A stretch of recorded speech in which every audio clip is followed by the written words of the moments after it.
Patriots? Welcome to the first episode of Coolin with Boomin, and today we have special guest, Miss Wynham. How you doing, Miss Wynham? Great. How are you? Thanks for having me. Yeah. How are you liking Albemarle so far? So it's been a definite transition, but I love it. I was just having a conversation with the teacher on the way to work this morning, and I said, this place is really starting to feel like home. You guys are amazing students, and I think you guys need to remember that.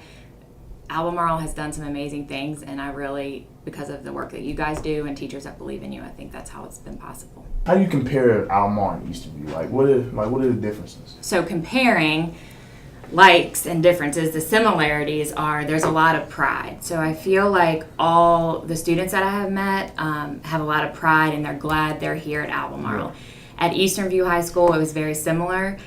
Students were proud to be a Cyclone. How do you feel about the man, the myth, the legend, Dr. Turner?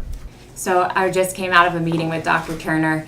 I love that you know where you stand with Dr. Turner. Yeah. And I think that brings so much credibility to a person.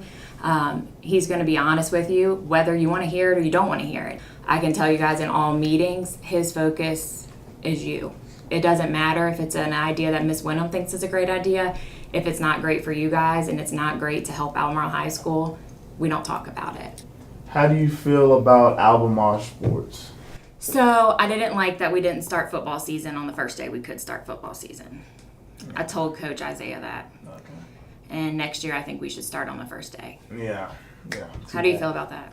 I won't be here next year, so it'll just be. So you don't care about this place once you leave? No. Once a Patriot, always a Patriot. Okay, you know how we coming. So how do you feel about that next year?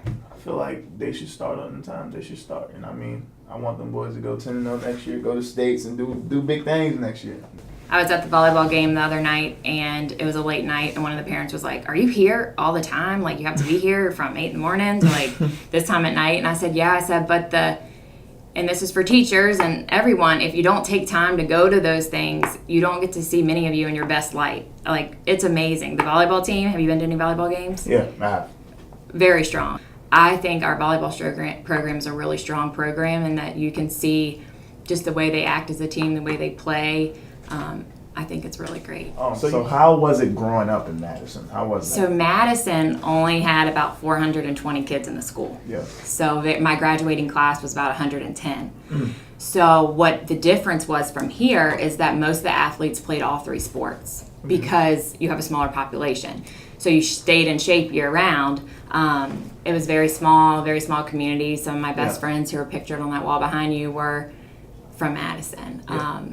And my family still lives there. Yeah, we have some similarities because I grew up in like a small town like that called Buckingham County, not even 45 minutes away from here. So it's like going to high school is only like 400 kids in the school, stuff like that. 2A school, not as big as Albemarle. So I made a big transition myself, coming from Buckingham to Albemarle, and I feel like we have a connection. Yeah, and Madison was single A, so it's all how you make it feel, and I think big or small, you can make a big campus feel small if people love each other and talk to one another.